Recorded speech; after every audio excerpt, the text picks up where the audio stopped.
Such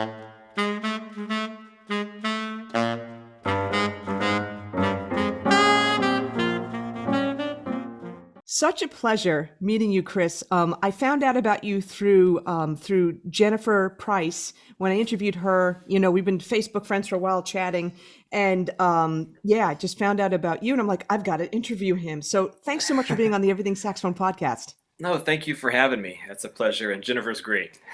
She's great. Lots of stories. Yeah, It was some of those stories. I was like, really, you got to be kidding me. This is crazy. Yeah, it's really cool. yeah, very, very interesting. One of those most interesting persons kind of vibes. She's done a lot. Yes, absolutely. So, gosh, but you're also a very interesting person too. Reading about your history, your past, and some of the obstacles that you had to overcome.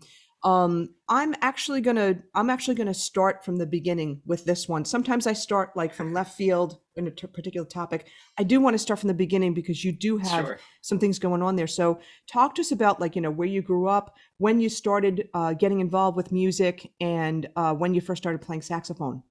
Yeah, so I was born in Florida, and not long after we moved to Germany. My dad was Air Force, and so we lived in Germany. We lived off base in this little farm town in the center of Germany called Eisenach, and the base we were stationed at was Bitburg. It's since closed down, but it was a cool experience as a kid. I mean, so many people I talk to never even leave their state, nonetheless the country. So, as a military kid, that's neat. But where we lived at, we picked up one channel on the TV on a good day. If the bunny ears were turned just right, and if you held them. So we didn't watch a lot of TV, needless to say. I played outside a lot in those days. This was pre Xbox and PlayStation. People don't know about that anymore. But I played outside a lot. And our indoor entertainment, because it did rain a lot in Germany. It is Europe after all. And so our indoor, I mean, we played games. I was the only child until I was 5. So it was just me and my parents, and we listened to a lot of music. If we watch home videos, I always hear music in the background. And I grew up in a Christian home, and Christian music wasn't what it is today. It's so vast now, but there was a select few artists: Amy Grant, Michael W. Smith, Stephen Curtis Chapman, and those were like the conglomerate of Christian music. And so my parents also were a big fan of the saxophone, and late '80s, the premier saxophonist coming on the scene was Kenny G. And so my parents are big Kenny fans, and I hear that in the background on a lot of home videos. And no doubt through Inception, it kind of made me want to play the saxophone. And that was my first introduction to saxophone. I've obviously listened to a lot of other people since then, but that was kind of my first taste. And even at 5 years old, I said, I really like the sound of that. I really want to play that, And so by the time I was old enough to play the sax and join band, we were living in Charleston, South Carolina, back in the States. And I wanted to join band. And the thing was, I had asthma. Since I was very little, I had been diagnosed with it, in and out of the hospital, and always going to the doctors. And even in Germany, they had started me on some different corticosteroids that they weren't doing in the States yet, and just to try to get my asthma under control. And I had all these doctor's notes as to why I couldn't do PE or soccer or basketball or anything really, really intense because of exacerbating my asthma. And so I thought, surely I can be one of these nerdy band kids. I could sit there and just play an instrument. And my doctor's like, nah, you need to do something else. That's going to be bad for your asthma too. You're not going to be able to do it. Why don't you try piano or something like that? So, well, that's great, but I want to play the saxophone, and after a while you get tired of being told what you can't do, especially as a kid. I've got 2 kids now, and when I tell them no, it's sometimes it's a struggle. So I know, but I really wanted to play, and my parents said, well, we'll see what you could do, and so they rented me an alto sax, because as we saxophonists know, saxophones are expensive, even the beginner models, and that's a whole other topic. Intermediate saxophones versus getting a used pro horn doesn't make sense. But anyway, but they did a rent-to-own thing because they weren't sure if I'd be able to do it. So they rented it, and my first day of the saxophone, or playing was August 25th, 1997. And I know you're impressed that I know the date, but it was my mom's birthday. So Oh, I okay. can always remember my mom's birthday is also my saxophone anniversary. And so that was the first day I learned to put it together and realized that my doctor might have had a point. In addition to all the buttons on a saxophone, it takes a lot of air, even if you don't have asthma. And it was hard. It was really hard. I wanted to give up, not just the first day, but many, many days after that. And my dad would always give me these pep talks and remind me that I can do all things through Christ who strengthens me, and that not to give up and just to give it to God. And so I did. That was sixth grade, and I did. I gave my asthma, everything else over to Jesus, and asked Him to bless it. And that was 23 and a half years ago. so Oh, so wow. yeah. So I it gotta. started getting easier from that point. A lot of practice, but I still felt like I always felt like everybody else in the class was better than me, and that they were exceeding. And tone wasn't a big focus in middle school band. You're not worried about your tone. Everybody's just trying to play in tune and play the right notes at that point. But I just felt like some other people had better tone, even though I didn't know that's what it was called. And I was, kind of competitive with that, and especially seventh grade. And then by eighth grade, it's funny. I joke about this. I tell people I was the first chair sax player by eighth grade, because I was the only saxophone player in eighth grade. We got a new band teacher that year. His name was Mr. Espinosa. I have not been able to find him since then, because I don't know his first name. There's a few Espinosas out there, as you can imagine. And I even went back to the school about 10 years ago, and like to talk to the office, and when I was in Charleston, and they had no record of him. So I haven't been able to find him. But anyway, he was his first year band teacher, and he was a pushover. And so all the students took advantage of him, and they just decided they wanted to use it as a study hall or throw paper airplanes or what. They didn't care.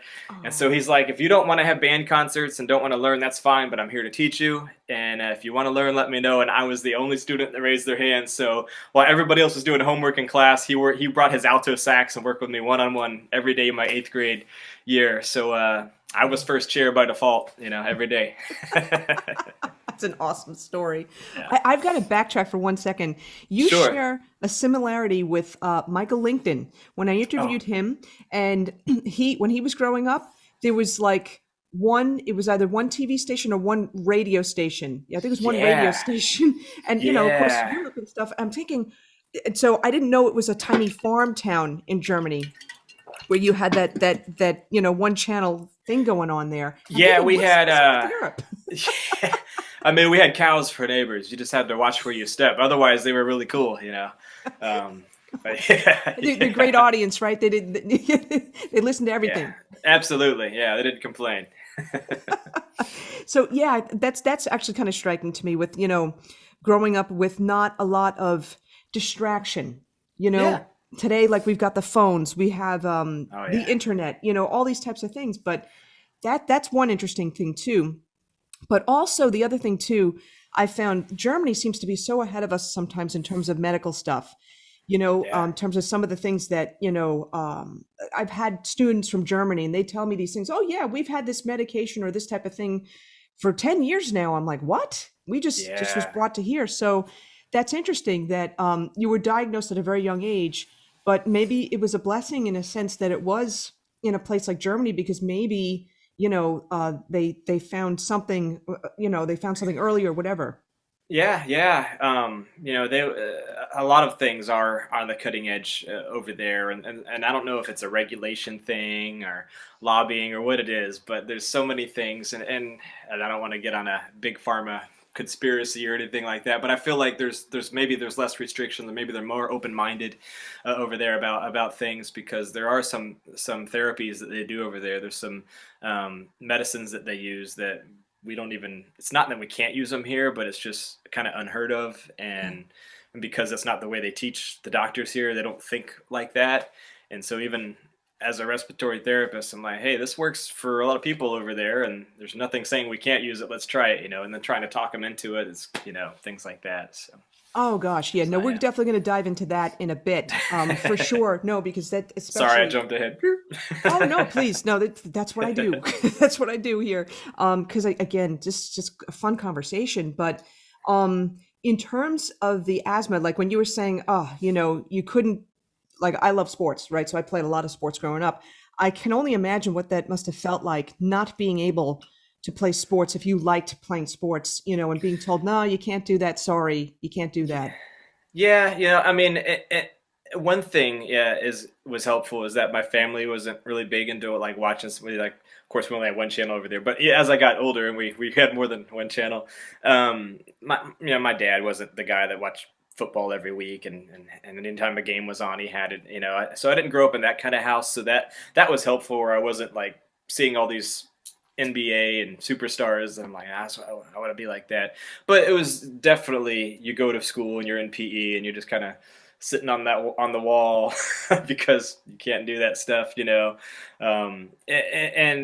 And really, I don't know that it's that I couldn't. I think it's just that I wasn't allowed. I should probably rephrase it, because a lot of asthmatics, I mean, in hindsight, soccer and things like that, the challenge your lungs is really good. And I tell a lot of my young patients that, I always encourage music, but if they're not into music, if they're into sports, like, try it, push it, Yeah, use your inhaler if you got to, but I mean, stretch those lungs out and exercise them. But it's like the doctors were just really, really cautious of it with me, and just told me no, and had doctors' excuses as to why I couldn't participate, and that was that. Yeah, okay, so this is interesting too, because my sister has asthma from very young, and she almost died. I can't even tell you how many times. Having to go to the hospital quite frequently. But Yeah. you do see big name sports people, like, I love American Ninja Warrior, and there's one Yeah. person there, the Phoenix, right, from the Philadelphia Sure. area, Najee.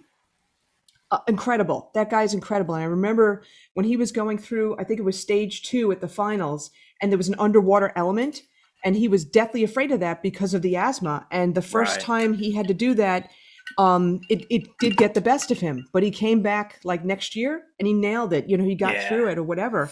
I've taught people, when I was early in my teaching career, I had a young trombone student, and he had asthma, and I said, let's do it, because it will help expand your lungs. So I am going to go to Yeah. left field for a second, because I do get a lot of people asking about asthma and coping mechanisms for that. Now, you're a respiratory therapist, so we'll talk about that first. So this way we give people like a background, some context. But how did you cope with the asthma? What do you recommend for people that have asthma? Or are there any exercises you could also recommend aside from the usual, I don't know, the usual breathing exercises like long tones and stuff like that? Yeah. Deep breathing, and honestly, what helped me a lot was just holding my breath and seeing kind of a competition with myself of how long can I hold a note. Because I mentioned Kenny G earlier. I graduated high school in 2004, and my first year of college, 2005, he came within a couple hours of my city, and did a concert. And I tell you, if you've never, I mean, people bash Kitty, but if you've seen him, like, he can actually play. Like, he's got some chops, especially on tenor. I love his tenor playing. Yeah, me And too. my favorite album of his is like his live album he did in like 1989 or something. He's got the phenomenal bass player, does a nice bass solo. Just the musicianship is awesome. But he's got some chops. But of course, he does his circular breathing thing at some point in the show, usually on Silhouette or Songbird, and he'll hold the note out forever and go walk around the stadium or auditorium, wherever he is, shaking hands with people. And of course, he set a record years ago, 47-minute breath hold, which is, he's doing circular breathing. But when at the time, or even before that, I'd heard him hold notes out forever and ever, and I didn't know what circular breathing was, so I was just trying to build my way up by doing just breath hold and see how long I could hold a note, and got to being able to hold a note for over a minute on lung power, which is different than just holding your breath, because you're blowing your breath out. Yeah, And yeah. so, but just, start with, 20, 30-second note, and then keep building up. And that helped me with my stamina, but also focus on my breathing, and learn kind of what my limits were. I was always impressed with free divers that can go underwater, stay underwater for 4 minutes. I'm like, how in the world? Obviously, that doesn't happen overnight, nor by accident. That takes a lot of time to work up to. But the human body is so impressive and so adaptive of what you can teach it and what it can tolerate with time and exposure. So yeah, definitely those breathing exercises. I experienced that same year, 2005, I went to compete with the Gospel Music Association, GMA, Music in the Rockies, as they call it. And it was up in Estes Park, Colorado. It's 8,800 feet up. And you take a boy that lives in Florida at sea level and you put me on top of a mountain and say, hey, this is a good place for a music competition. You're like, hey. Like, so God. I wasn't familiar. I wasn't a respiratory therapist yet. I wasn't familiar that the oxygen is a lot thinner up there. And so I had to compete for a week on the saxophone and this competition. And I'm pretty active. I work out and all that, but you can't prepare for that, and so I was so dizzy, but I got through it. And that was a blessing. But I made it top 5 actually at the end, and the only sax player to make it. So that was cool. Awesome. But I learned from that pursed lip breathing, and I would later learn as a respiratory therapist to help oxygenate better when you do run out of breath. And something that asthmatics, I teach my COPD patients when they're out of breath.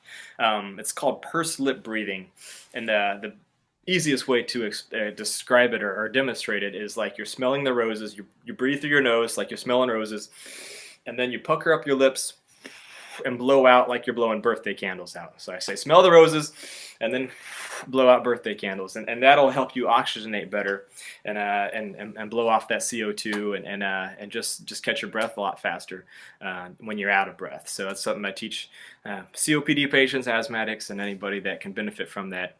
And if I overdo it at the gym, I start doing that and get rid of that lightheadedness. So yeah. I got to ask you a question, actually. Have you read, this was recommended to me recently, this book, Breath by James Nestor? Have you read that book? No.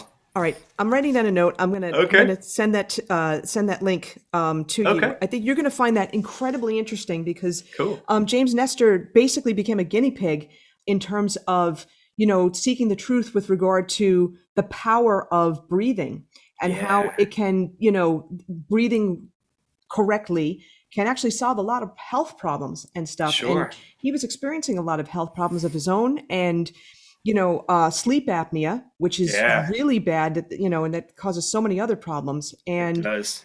you're going to find this fascinating. And for the listeners Cool. too, I'll put this in the show notes. Breath by James Nestor. It's really very interesting. It opened my eyes to a lot of things. And going kind of off of that, becoming a respiratory therapist, a lot of people have, there's confusion about the role of the diaphragm. It's a somewhat of an involuntary muscle. Like we can't really control it per se, but Right. a lot of people give instruction, support from the diaphragm or control the diaphragm. And it's confusing. What does that mean? Exactly. Can you talk about that? Well, of course, the diaphragm is an involuntary muscle that expands and contracts as we breathe, and we breathe by negative pressure. Essentially, is when we take that breath in. It's negative pressure, and so I also do pulmonary function tests at the hospital, which is what diagnoses people with asthma or COPD and different obstructive restrictive lung diseases. And one of the things they tell people before they come in is not to eat a heavy meal because it'll your diaphragm won't have room to move because of your stomach being full and things like that. So the diaphragm is just it's an important muscle. The lungs aren't a muscle. Just a lot of people I get that confused with trying to strengthen up their lungs or thinking that medication is going to do. The lung isn't a muscle, so it doesn't necessarily get stronger, but medications and things can help with that. But the diaphragm, itself could probably be strengthened. But as far as having to move your diaphragm, it really just has to do with your breathing, because when you breathe in, it moves down. You breathe out, it moves up, and so that's really the only way to move it. It is very confusing when people talk about controlling your diaphragm or expanding your diaphragm. I just try to block that out and think of just expanding my lungs and relaxing, anything else that's kind of going to get in the way of that. It's kind of a hard one to explain because it is kind of an involuntary muscle, but the Yeah, no, this is great actually. And when you're okay, so let me ask you this question. When you're taking a breath, right? Some people talk about, oh, fill up your stomach. Or, definitely don't raise your shoulders. That's for sure. yeah, We all know yeah, that. But yeah, fill up your stomach. And so then people will think that I'm going to take a breath and it's actually introducing tension in your body, because that's not obviously where the air is going. I mean, they're trying to use some kind of like, metaphor or whatever. But can you speak to that too? Like, I don't want to call it the perfect breath, but what's the imagery that you see when you take a breath? Like I think of Michael Phelps and like his wingspan and like how, you know what I mean? Like how the lungs are expanding that yeah, way. That's what I try to think. yeah. Wow. I just I just do it. I haven't really put a lot of thought into it, but yeah, relaxing your shoulders is a big one. That's something I see, and I do it too from time to time when I'm playing and I'm really into it. I'm just like focusing on more of that than how the appearance of it looks. But I think posture is a big part of it. Even your neck. I see a lot of sax players that the sax is too low, and so they're kind of going more down to the mouthpiece than having the neck strap do the work and the mouthpiece come up to them, and things like that. Yeah, we try to relax our shoulders, but you don't want them too far back, and either just try not to do anything with them really, just let the neck strap do the work and hold the sax. But just just deep breath, controlled breath. I just try to relax everything and just try to focus on that. I don't know really how to explain it. I feel bad I can't answer that probably the way you wanted to, but I think of it as posturing too.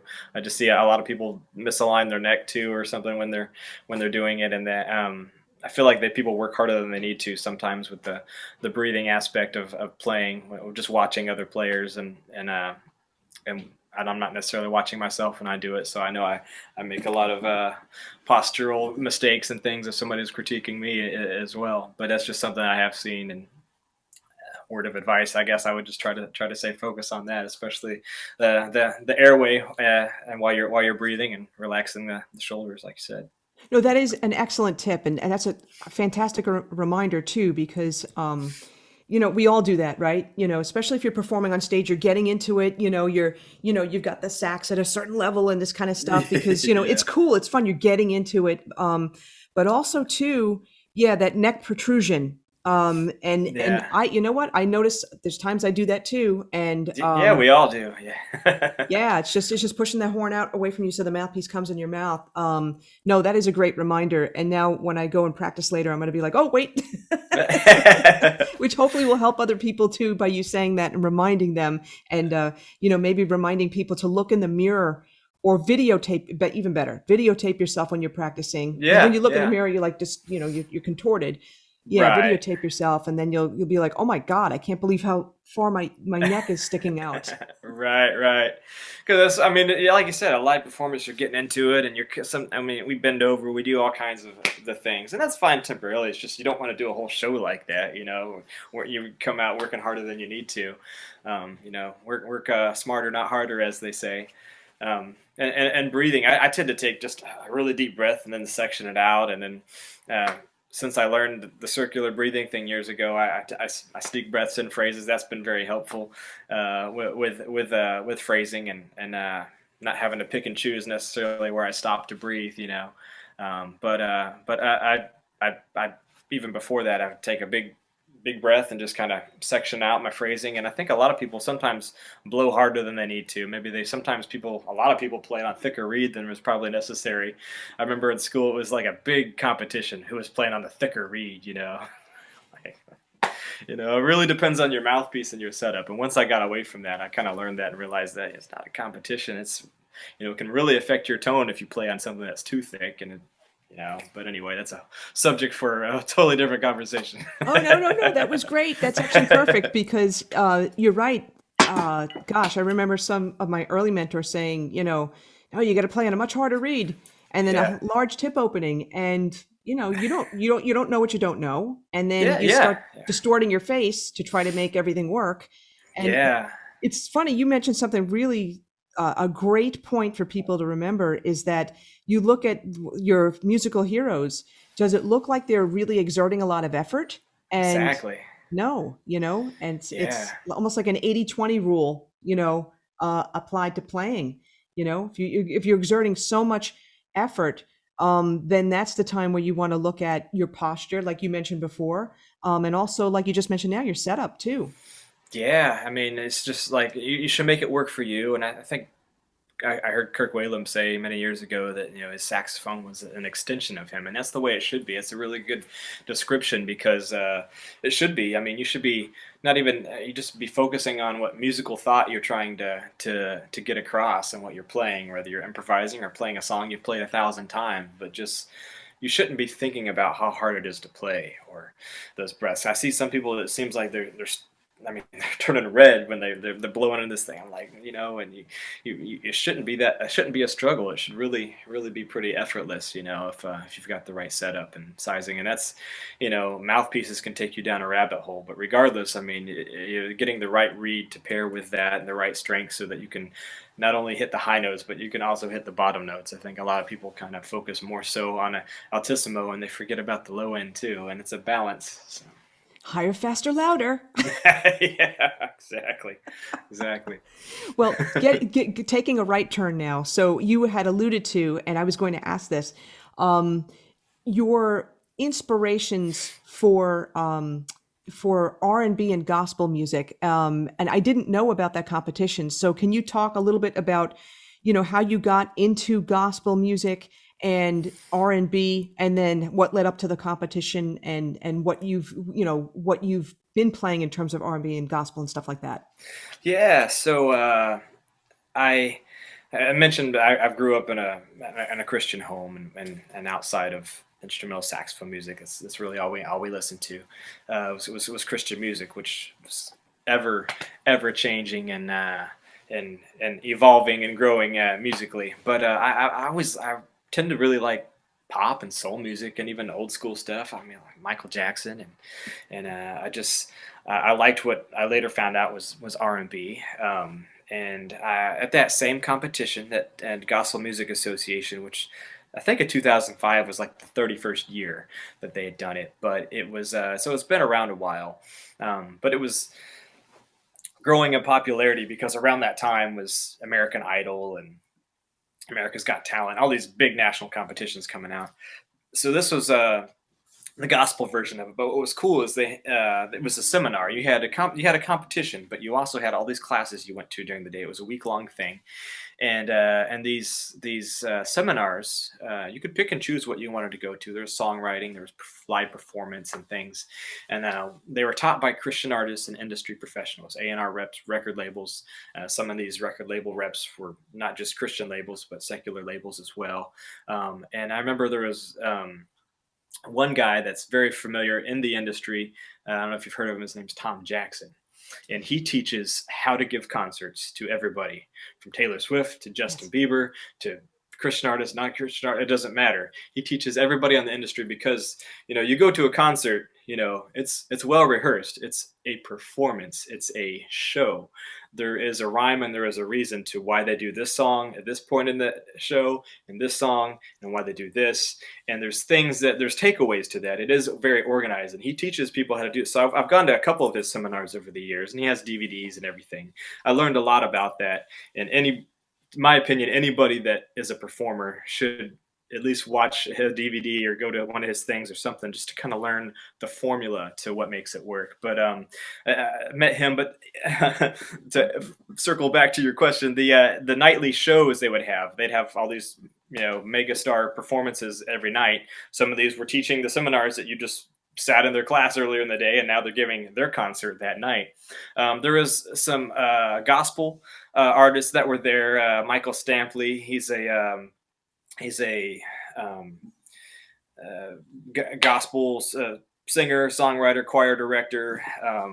Along the lines of a Kirk Franklin kind of vibe, and so he had this amazing voice, and I had never heard a guy sing hit the notes that he hit in that high. And I was just so impressed. I had to get his CD. I was introduced also to Jonathan Butler, um, who we know, of course, is this amazing smooth jazz, but also gospel artist, and it sings a lot of spiritual music as well, influenced in his. And so that was the first time I had heard of Jonathan Butler, and I thought this guy's amazing. He plays amazing. He sounds great.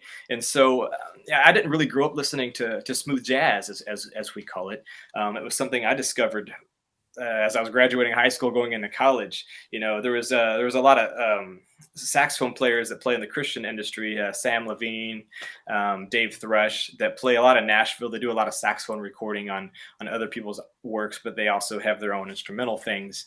And I listened to a lot of them as well. And then, of course, ventured into the smooth jazz and whatnot world, as we had a smooth jazz station that we picked up for a little while in Panama City, and then it went under. But and during that time, I was introduced to Marion Meadows and Boney James, and of course, I knew of Grover Washington. He was one of my favorites as well, Grover Washington Jr. And then and Dave Koz and Sanborn and those. But during that time, around 2006. I started going to a predominantly black church, and I joined their music team. I actually was brought in by the youth pastor to do a show on a Sunday night, and I went there on a Sunday morning, and the music was amazing, and they asked me to sit in with them, and I was just going to come play with tracks that night. And the band's like, "Hey, now get here early, we'll just learn all your music." And they did. And so I did the show that night with them, and been there ever since. And so that had a big influence on my playing, because now I was having to play by ear. They weren't giving me music, and I had to really develop my ear and training, because I've only had middle school band. And high school, I didn't do band because I was going to go in the military like my dad. That was the plan. And my guidance counselor said, "You need to do JROTC." I said, "Okay, but I play the saxophone." She said, "You can do ROTC or you can do band. You can't do both." Wow. And I said, "Well, ROTC seems to make the most sense for my career." And so I did 9th, 10th, 11th grade ROTC, just to find out my senior year that I couldn't go in the military because of my asthma. And I'm like, that would have been nice to know at the beginning. I could have been a band, Yeah. But God knows what He's doing. And even though I wasn't in band in the traditional sense, I've always played in church. So that kept my chops up, playing 3 services a week and things like that. So I learned in a non-traditional way. But then when I started going to this church, I definitely had to up the game, because I'm playing with people that are much more seasoned, much more talented than me. And it became a sink or swim situation, because they played a lot different than they did at the Methodist church that I was going to. So I was going to ask you, that first church experience. So the music was different then. Oh, yeah. It was totally different. And the thing with church music, and I was just talking with one of my students the other day about it. It's so varied, because some churches, the music is, as he put it, it's like more static. There's not, the chord changes. There's not a lot of tension put in. Yeah. And then with other styles of gospel music, it's really involved, and it's just very it's exciting. Absolutely. Even with modern CCM or contemporary Christian worship music, you hear it a lot of churches, and there may be 5 songs 5 chords in the song, and that's that. But with black gospel music, it's a different ball game, and it'll really challenge you. But it's been fun, and I've been playing that for years, and I realized, like, I love this. This is very soulful, and so I got into that, and that really shaped my playing, and furthered my love for R&B and things like that. So that really shaped my sound, and when I started doing my own projects around that time, I said, this is kind of the direction I want to go. And honestly, my first 3 couple albums, I wasn't trying for radio. I was just the local artist playing corporate events and weddings and things like that. And when I would play churches and things that people would ask for CDs, so I just recorded some stuff locally. That way I had some product to sell, and also as a springboard of advertisement for people to pass my name around, So I did that, and then did a Christmas album in 2013 with Gino Rosaria. He's a keyboard artist that has got quite a few songs on the radio, and he's been doing well now too. But I met him playing. I was playing at a new arena they were opening in Pensacola, Florida, and I met him doing a Christmas event there, and we've been friends ever since. And then in 2015 was actually what I call my fourth album, and that was the one that finally I decided to go commercial and see if I couldn't do this whole smooth jazz thing. And so that's most people's first introduction to me, was that album, and it was heavily influenced by the gospel music and then smooth jazz, as we call it. So. Okay. I can definitely hear that because, in listening to some of your tracks on your website and whatnot, like your tone is amazing. It's great. I mean, it's a really great tone. And Thank you. That means a lot coming from you, because I mostly self-taught. So. Oh my gosh. Yeah, no, for sure. Holy cow. And when you think about it, yeah, mostly self-taught. But yeah, no, your tone is amazing. And I can hear that soul in there. And what's interesting is you were talking, oh my God, it reminds me of when I was growing up. I was so influenced in church. Yes, I'm Schwartz, but I am Roman Catholic. I know people get confused by that. I'm Roman Catholic. So the singer, the choir director, she had an operatic voice. She was so incredible. So like I played in the folk group Saturday night, but I liked going to church on Sunday morning just to hear her. Like I would sit in the front row and my jaw would be dropping, Sure. What the influence of that, of hearing that. But what's interesting also, you're saying you're self-taught basically, right? But not experiencing, or maybe you have, I'm not sure, but like embouchure type of issues or anything like that, being self-taught, that's actually pretty rare, because saxophone is not like a guitar where you can see it, you don't know what's going on. Watch a couple of YouTube videos and you're good. Yeah. Yeah, no, it is. And but actually, I mean, you do the online lessons, but it's different than just watching a video. You know what I'm saying? You can correct somebody versus just a pre-recorded video. So I didn't want to come to like I was discrediting video teaching by any means. No, not at all. But yeah, I didn't have I haven't had a hands-on lesson since 8th grade. That teacher I was telling you about. So I've watched, I've listened to a lot of other people, I've asked a lot of questions. But in Panama City, where I've mostly been since 2000 when we moved back here, where I live now, I did high school here, and there just wasn't a lot of sax players. So I would just watch and listen and go with what I learned and try to emulate, not imitate, other artists and what I was hearing. And so part of what I call my training, and I still do this, is listening to my favorite sax players and playing along with them, learning the songs by ear, but also trying to do whatever technique they're doing, and not even knowing what the technique is called, but like, okay, let me try to make it sound like that. And I remember when I first heard Lenny Pickett playing Saturday Night Live, the flutter tongue, the brrr that he did, and I'm like, me and my dad would listen to it, because my parents are very encouraging, even though they don't play instruments. They're like, hey, the sax is really good, Chris, come check this out. And I remember hearing him do that flutter tongue, and of course he's got the crazy altissimo range, which for a tenor is just mind baffling. But I was just trying to figure out the flutter tongue thing, and my dad's like, well, it's probably just like I'm like, let me try it. I'm like, oh, sure enough, yeah, that'll do it, So it's just things like that. I was just trying to figure it out, and I'm still always, we're always learning. But yeah, they're just listening and to other people and trying to emulate some of what they're doing and understanding how they're doing it. So. It's interesting. You alluded to this before when you said Kirk Whalum said, the saxophone's like an extension of him. And I remember my most favorite mentor, Vince Penzarella on trumpet, would always say, any instrument is the extension of you, and always listen to good singers. He would encourage me to listen to U.C. Bierling, Jesse Norman, and again, because I was studying classical at the time. So that's what I was listening to. But you listen to the good singers, in the styles of music that you liked, and it's using that as motivation. Yeah, it's funny you mention that because I know you've heard this many times, and I like to remind people, but that saxophone is said to be the closest instrument to the human voice, and that the range of the horn and the way we have to manipulate not just our throat but our vocal cords to make some of the sounds and things that we do, from a growl to whatever, to make it come out. I wanted to be a singer. In high school, I thought when I couldn't get in band, especially my senior year, when I got out of ROTC, so this is a waste of time if I can't go in. I joined choir, and I loved that, and I loved so many styles of music and vocals, and I just was fascinated with singing. I wanted to be a singer.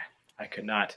I just did not have that gift. You can learn to sing, but it's different than having a gift to sing. You know what I mean?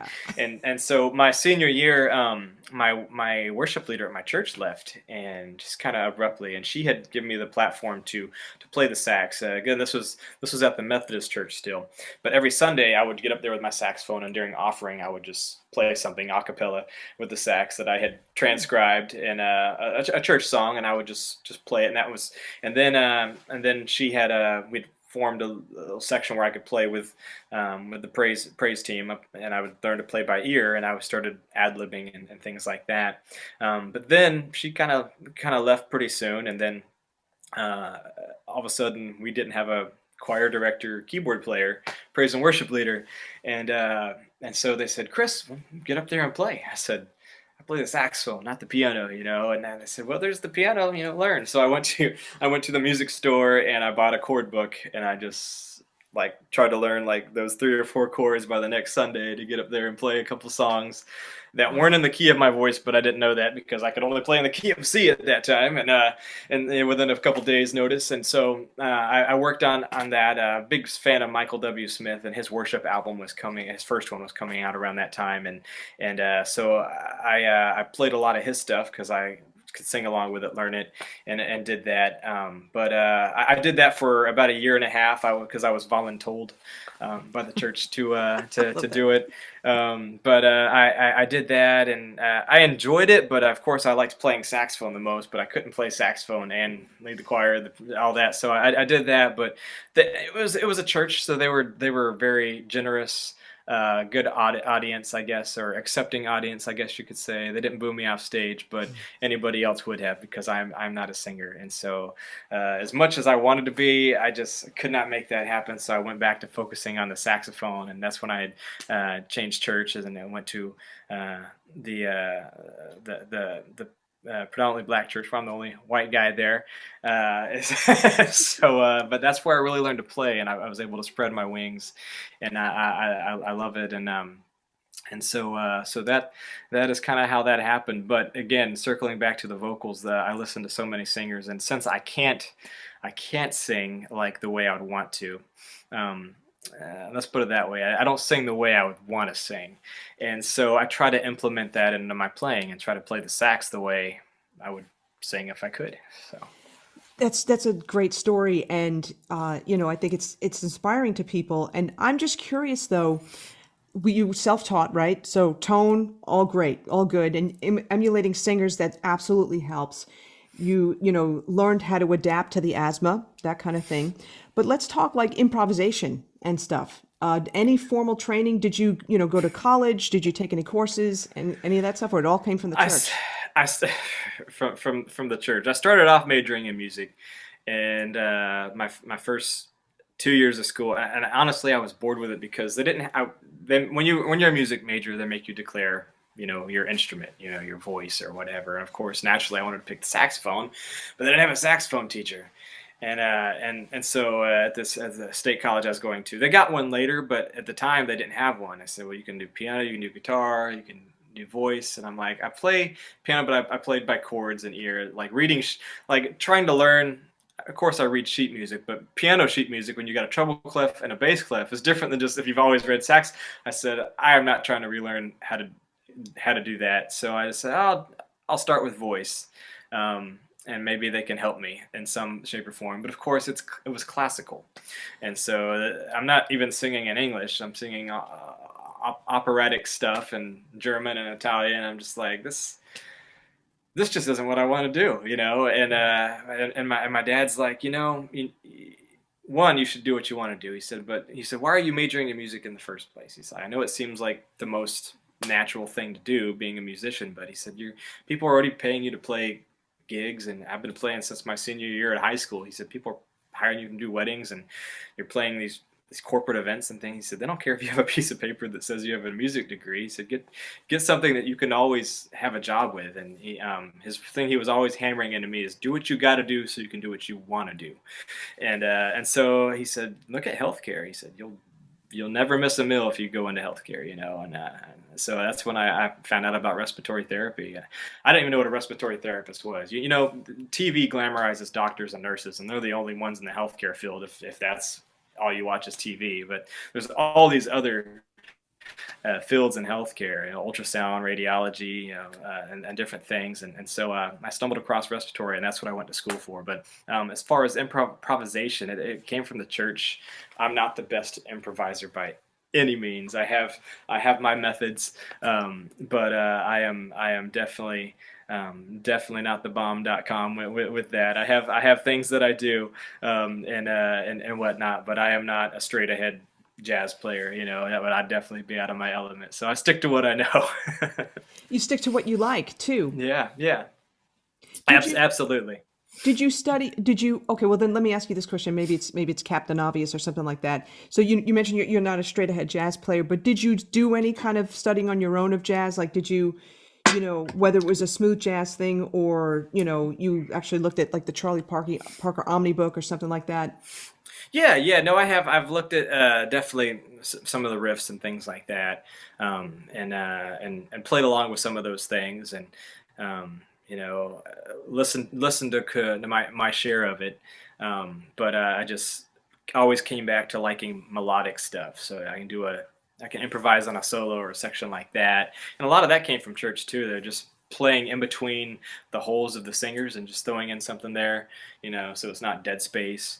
And then if there wasn't a guitar solo in the song, they would just throw it to me, and then I wouldn't even know it's coming, and then I just have to come up with something, really quick, and doing that over the years. So that sort of thing. But trying to take some of that from the jazz, because smooth jazz, we call it that, but there's a little jazz sprinkled in it, but a lot of it. It's soul music. It's melodic. You've got your hook, you've got your bridge or your vamp, but it always comes back to something that's catchy.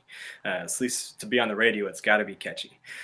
So there's fusion, R&B elements to it. There's some gospel elements to smooth jazz, even huge groove stuff. You can definitely hear that in there, and a lot of those artists. But yeah, I try to implement some of that, and I'm also always coming back to it because I always want to get better at it. If there's a weakness, I want to work on that, and I think that's what we should do. Is constantly try to learn. So try to pull, try to work on those areas that we're not strong in, and try to just stretch ourselves. So that's something I do try to work on, and put it in there where I can. But a lot of that I listen to other players too, not just sax players, just how piano players do some of their runs and things like that, and guitar players.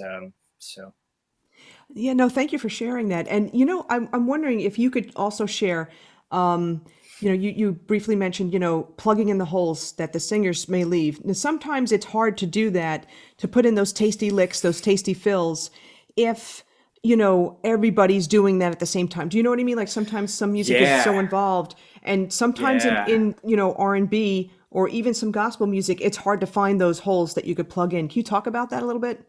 Absolutely. So depending on the song or the situation, sometimes I'm at church, there's a guitar player there, but he may be playing rhythm, or if he's playing a little bit of both, then I kind of not like nod like, okay, every other one of these we'll take turns or something like. And I think it's important to just if you're in a live situation like that, to just have that communication, and to know who's going to do something when, even if it's not rehearsed, because a lot of times we get in these jam situations, but to have that eye contact and just give them the nod, like, okay, you go, you take this one, and then, okay, I'm gonna do this one, and sort of thing like that. Because once there's a singer, if it's an organized song like that, chorus, verse, or something, especially in church music, you kind of after they've done a verse or so, you kind of know how it goes, and then you can hear, okay, this is a pause here, and then they're about to come back in at the end of this phrase, and things like that. So it may be a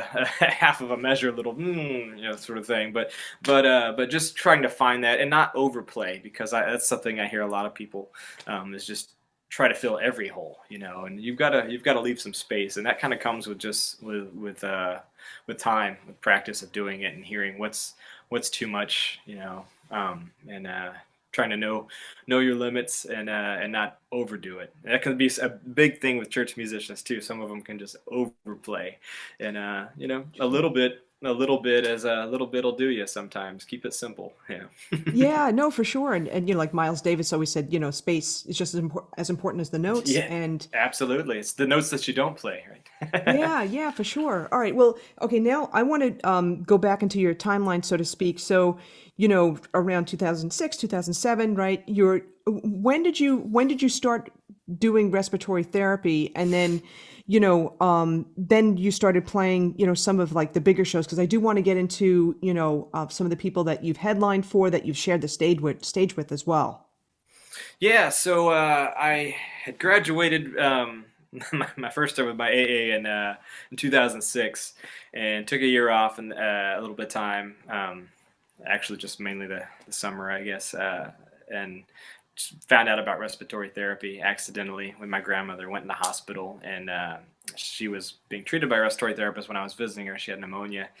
And I said, who was that? Because that wasn't a nurse that was just in here, She's like, oh, that was my respiratory therapist. So I chased her down the hall, and I said, hey, what do you do? I just saw you giving a breathing treatment, which I've done to myself all my life. So like, what is this, And so and on her way to the next patient, I walked with her, and she kind of told me that she went to the state college I had just graduated from, and there's a program, and so I went and applied. And unlike nursing, where they take like 75 people a semester, the respiratory program at this school was only 14, and 14, whatever way that 14.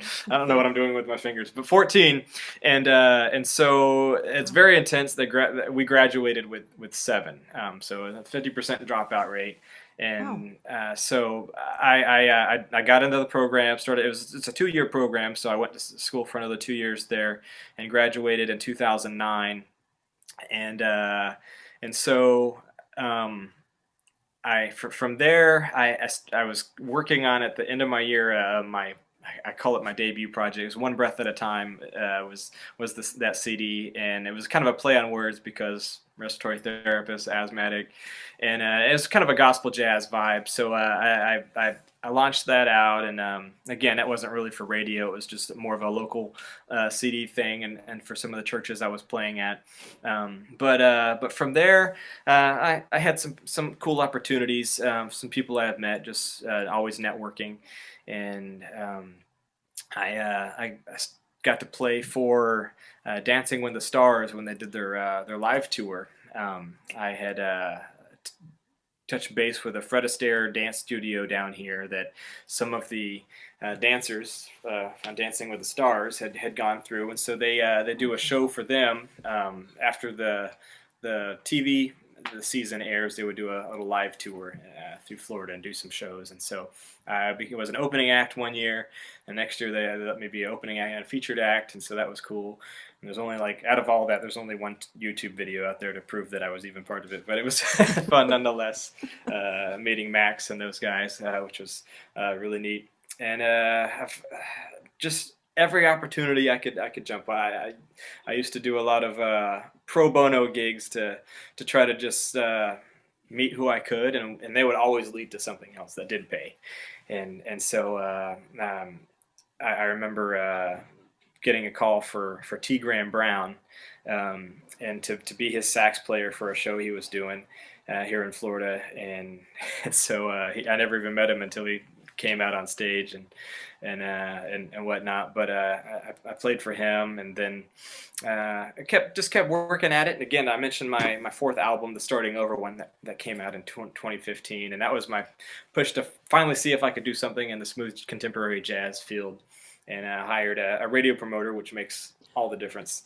Okay, I was going to ask. Jason Goro, because honestly, to get on the radio without it, I I learned quickly that it doesn't matter how good your album is or how much money you put into it. If you don't have a marketing budget to market it and hire somebody like a radio promoter to actually get it out there, then nobody's going to hear it. So it doesn't really matter.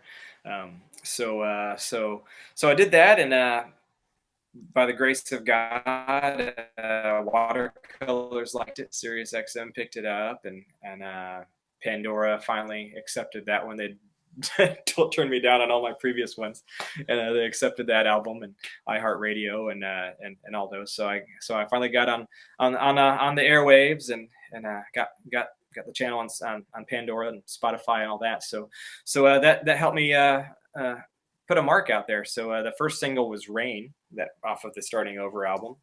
And that one, I think, went number 6 on some of the charts, groove jazz music and some of those. And then we followed up with Chill. And it was a funny thing because Seabreeze Jazz Festival is a big festival here in our area. And I've been trying to get into that for quite a few years. And they kept turning me down, so they asked me to play that year. So that would have been 2016, that spring. Rain had come out, and they'd been playing that, and then Chill had just come out, and Chill was another successful single off of that album, and so that helped open up a lot of doors. Up until then, every year when Seabreeze would come around, I would set up across the street from the festival by the Starbucks, and I would just play out there for hours on like Thursday, Fridays. I did that for like 4 years in a row. My wife and I would just be out there setting up speakers every day, just playing with my tip jar, and she'd be at my little CD table for anybody that come out. We had a good crowd because everybody had to walk past us to come to the festival. And little did I know, I had so many artists that were playing the festival that were out there listening to me when they were just in their downtime or getting some Starbucks. I met Kim Waters that way. I met Kirk Whalum, Gerald Albright, Candy Dulfer. And so not all at the same time, but on different days over the years. And I'm so glad they didn't tell me they were out there until afterwards, because I would have been so nervous. But it was really cool to meet some of them and get the encouragement from them. And then years later, actually finally played the festival. So did that, and the Jacksonville Jazz Festival. It was funny because Jacksonville Jazz Festival, I apply for it every year. You know, the big name artists, they don't have to apply, but little guys like me, we have to apply for those festivals. And then every year they would just, in March, the festival's in May, so March they would send me an email like, you didn't make the cut, yada yada yada. So they'd sent me that email in March of 2016.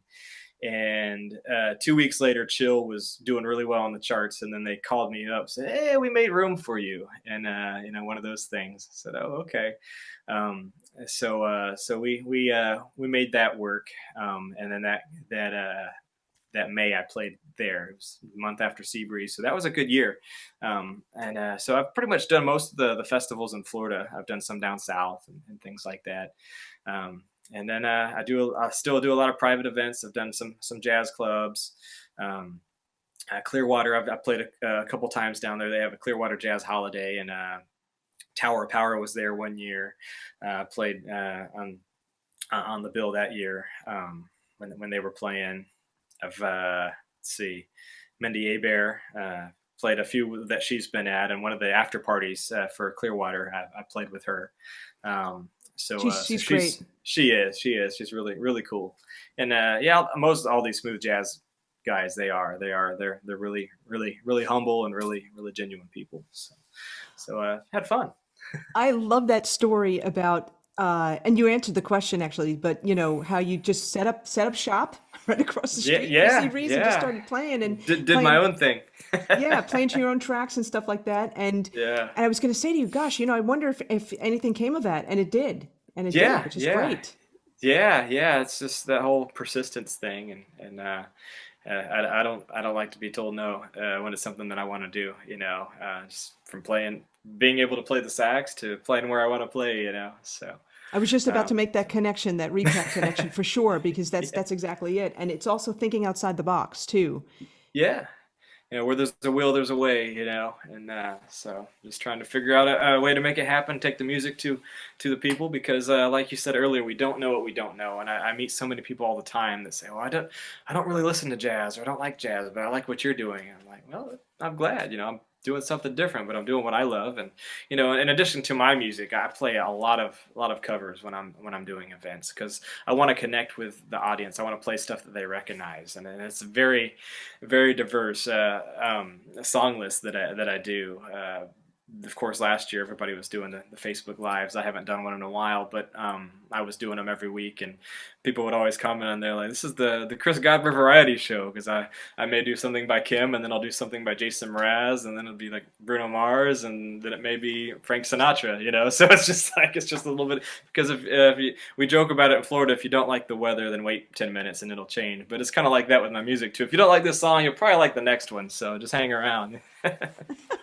That's awesome. That's so cool. And let me ask you, as you're getting more prominent with the being on the scene and stuff like that. Are you still employed as a respiratory therapist? How are you able to fit your schedule in around being a respiratory therapist? Well, I've never worked full time as a respiratory therapist. Ever since I started, I started off as what we call PRN, or per diem, and so I would work a handful of shifts a month, and just kind of when they needed me, and when I was off, and that worked out great, because I've always stayed fairly busy with my music, even in the local scene. I mean, 90% of what I do, nobody hears about. It's a private event. I can't even mention on Facebook. Yeah. I'm playing for somebody's birthday party or some corporate sales event somewhere or something like that. So I do a lot of that behind the scenes gigs. And when my wife, we had our first child, she decided to be a stay-at-home mom. I said, cool. I said, I guess I got to get some insurance. And so my insurance at that time, I was paying like $200 a month for a Blue Cross plan, and then trying to add my wife and our new child, it was going to go up to $1,600 a month. And of course, that was the time the Affordable Care Act was rolling out, and unfortunately, it was not too affordable for me. And so I said, "This is more than a mortgage. This is not going to work," And so we just prayed about it, and talked to my boss at the hospital, and he said, "Well, you're working this amount of shifts a month. Why don't we just make you part time? You're basically working part time hours, And so the cool thing about the clinical hours that like nurses and RTs do, we do 12-hour shifts, and so 2 days a week is 24 hours, and that's the minimum for part time. And full time is 36 hours, is 3 days. So even if I work 3 days, I'm off 4 days. So it's still a really good schedule. Yeah. So I work part time currently just to get that health insurance, and so then I just play music the rest of the time. And so during COVID, I worked a little bit more than that, and I was thankful to have a job. And that was just the grace of God too, because I lost all my gigs last year, like everybody else did, and Yeah. I still had a income. I still had a job, so I took off my saxophone and put my scrubs on a little bit more, and just kept on going to work, and slaying that giant that is COVID. I was going to And ask you about that because oh yeah. I can only imagine, first of all, a number of things. You probably almost were working full time, I would think, and the Yeah. strain and also the mental and emotional stress of that. How was that It, for it, you? it was it was it was so intense. It was so confusing too, because of what the media would say, and what we would even hear from the CDC, and all these so-called experts that didn't know any more about it than most of us. It seemed like, because the data coming in was just changing daily. Um, but going and actually seeing it firsthand, seeing the way it was working with these patients, it was intense, because we've got this barrier. We unzip, we fully suit up with like this hazmat type suit, and I was thankful. I work at a small rural hospital, but I was thankful that we had plenty of equipment, and that was never an Okay. issue. We never ran out of PPE and things like that. But yeah, you've got all the crazy masks and goggles and extra gloves and things on your feet and everything. Um, and I got really excited on my hand movement there, knocked my earbuds out. That's But awesome. but yeah, so you're suiting up and all this stuff, and you sit there, and it is very mental, because I'm like, okay, I'm going to unzip this barrier, and on this other side of here is a disease that really wants to kill me. And so you go in here and treating these patients, and really doing the most that you can for them, but at the same time, this is a virus, and so the as we know with viruses, they're antibiotics really have no effect. It's not bacterial. And so we're just trying to keep them breathing. And what was so random about it is you hear on the news is these all these comorbidities. The patients that have heart issues or COPD, breathing issues, and things like that. They're the ones that really have to worry about it, or the old people. The old population. It's like that was not really what we were seeing. It was ironically kind of the opposite. Some of those patients did fine. I had patients in their 90s that weren't even having to wear oxygen. We just admitted them because like to err on the side of caution. I'm like, hey, this person's fine. They can go home and just isolate for a couple weeks, quarantine. But some of the patients that were in their 50s that didn't have comorbidities, and they were the ones that were getting in trouble. It just did not make any sense at all. They're the ones that were on high concentrations of oxygen or ventilators and things like this. And so it was just it's very random. Some patients would have severe medical history. Some of them would have none, and none of it made any sense. But it was intense because these patients would be here for weeks, and you grow attached to them. And then, honestly, it took me a long time to come around to getting the vaccine, because I was skeptical, of how quick it came out, Yeah. and I know technology has advanced. I'm not an anti-vaxxer or anything, but I was just cautious of how quick this was put together and what side effects may come around to it. And we won't know for the long term, what happens, what happens to those of us that got it. But I was just seeing what happens to those that get COVID, and yeah, it is for the most part, a survivable disease. But the problem is, just because you survive it doesn't mean that you're not going to have problems. I have coworkers that caught it that now have pulmonary fibrosis from it. The long lasting, yeah, they survived it, but their lungs aren't the same, Wow. and it's like, wow, this is pretty intense. So I like to breathe. I really like playing the saxophone. So like, it's one of those, I know what this is doing. And you grow attached to these patients that you have for weeks, and then you think that they're going to go home, and then you come back the next day and like, no, they crashed last night. It's like, what in the world? And so that kind of, helped my decision. But the final straw that made me get the vaccine was that I got a call from the dad of a guy I played the son's wedding like 5 years ago, and then I got a call from the dad, and it was not a cheerful tone to his voice, and like, what in the world? And he said, I gotta hire you to play his funeral, Oh. and he's my age, he's in his 30s, and I'm like, I said, this just does not make any sense. And so I said, well, I'm going to take the vaccine and hopefully hopefully ward off getting COVID, because as much as I do the PPE and all that, it just takes one time of doing something wrong or some exposure, and just being around it. And then also I wanted to continue living life. I want to get away from the mass. I want to get back to as much of a sense of normalcy as possible. So yeah, so that's what ended up getting me to buckle down and get the vaccine. And it has been a ride. Thankfully, our levels at our hospital that I'm at have decreased significantly. But yeah, we're still in it. Yeah, well, also you have the factor of the asthma, so you're a higher Yeah. risk. So Yeah, yeah, essentially, that's that was another thing I was thinking of. Now we've seen some that had asthma and they did okay, and it's just you don't we this is still so new, we don't know, but that is definitely something that was in my mind. So. yeah, for sure. Now, again, the stress, the toll, and all that. But musically, what were some of the things that you were doing during COVID? Because I know something did come out of this, and I wanted you to talk about that. Yeah,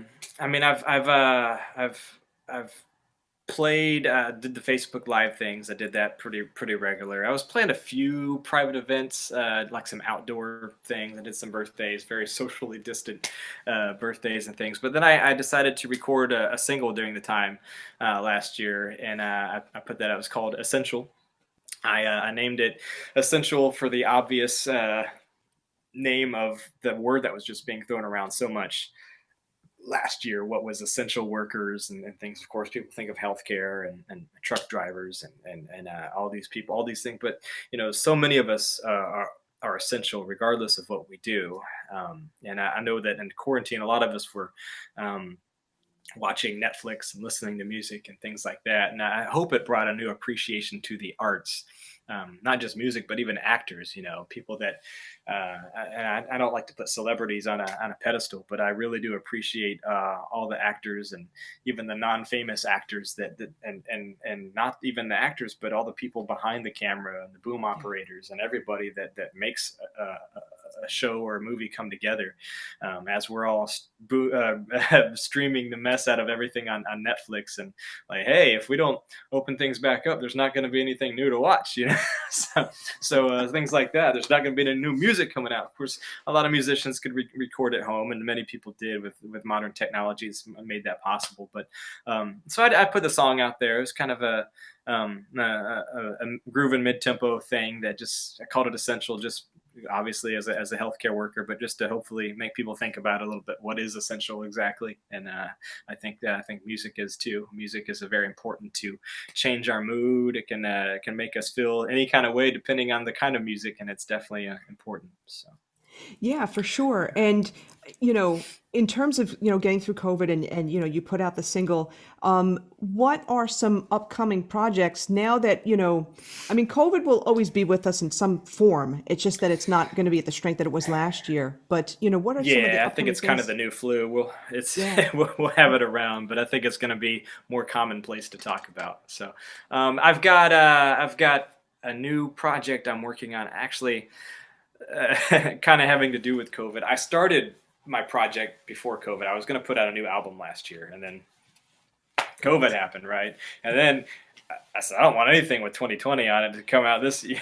But of course, I put a single out, and that's going to be coming from the new project. But I had some songs I had started working on, but ironically, a lot of musicians were able to finish or pump out like Julian Vaughn like wrote a whole bunch of music during this time. A lot of artists put out new albums and or at least finished them up, but during that time that's when I was having to go to work at the hospital, so I wasn't able to really work on that stuff as much. So now that some of that's kind of slowed down and I've kind of resumed my normal schedule, I've got back to working on it again. I'm planning on putting something out end of the summer, hopefully August, and it's probably going to be an EP at this point. I've decided to stretch. It's going to be like a soul project. Soul. I mean, I kind of think all my music kind of tends to go that way, but this one's going to be more focused on the soul element of smooth jazz and so it's probably going to be an EP because I was going to have some covers on it, but I decided I think I may just do later on down the road do a covers EP or even album of some of my favorite songs that I like to play at some of my shows that are covers, and I may shelve that for a later date. But just because also now that I have time to finish the project, all these other musicians are going to work and hitting the road, and so it's a little bit harder to pin some of them down to record some of this stuff. But I'm gonna go with what we've got done and get that mixed hopefully this month, and work on putting something out by August, a new single. I'm looking forward to. Can't wait till everybody hears it, but I don't want to say what its name is or the actual date just yet to box myself in. But yeah, I'm looking at hopefully August for something new coming out. Cool. And you'll let us know, and we'll put it up on the Facebook page and stuff, for sure. So Absolutely, people will definitely absolutely. know. Um, Yeah. do you have, are any of the festivals coming back for you too? The festivals are starting to open back up. I see a lot of people playing those. A lot of my big name artist comrades, but I haven't actually booked any of those yet. I've just some of my jazz club stuff, and I've finally doing some local stuff because honestly, the past couple of years I haven't played much locally. I've been playing out of town a lot more often. So there's an outdoor venue that I've been playing at here locally, but still a lot of corporate stuff rolling in for me. Last month was fully booked, and this month I'm doing a lot more private events. Last month I had more public stuff, and so July is picking up, and again, I'm traveling, but a lot of it's private events in Atlanta and places like that that are just bringing me in for for birthday functions, or like a new hotel is opening, and so Marriott's bringing me in for something, and so it just depends. But I do a lot of stuff like that. Not as much public events as I want to. Just before we jumped on, I talked to somebody in Ohio. I'm looking at going up there probably in August for a couple shows, and so we'll see what comes out with that. Always adding more, but as an independent artist, it's just, I don't have a manager or an agent, so it's just me. So yeah, when the phone rings, or if there's somewhere that I really want to play, I'll try to reach out to them and that sort of thing. But for the most part, people contact me, and I do the private event things because honestly, it tends to pay more. So. It tends to pay more than some of the public shows that you play. Yeah. Because a lot of them I do solo or a duo. I like bring keyboard guitar player, so I'm not splitting it with a full band. So. Got it. Okay, that makes sense. And I was going to ask, I think you answered it too. Now the corporate events are coming back, and it sounds like they're live as opposed to. Did you do virtual corporate events? I did a couple. Yeah, I did do a couple of those. But it's just not the same because they'll rent a big ballroom out and be a dinner thing, and I'll be playing, and so, Yeah. it's definitely different than the virtual. So. I'm glad to be doing the real thing again. I think I speak for everybody on that. For sure, absolutely. Well, listen, Chris, I wanted to thank you so much for your time, and you shared a lot of great tips here. And I think the main theme was, don't accept someone telling you that you can't do something. You go for it. Yeah, if it's something that you really want to do and is right, it's something that you should do, you feel in your heart of hearts, then I think you owe it to yourself and the world to prove them wrong in some respects. So yeah, I just felt that that's what I needed to do. I'm supposed to play, so I do my best at it. That's great. Thanks so much again, Chris, for being here. Absolutely. Thanks for having me.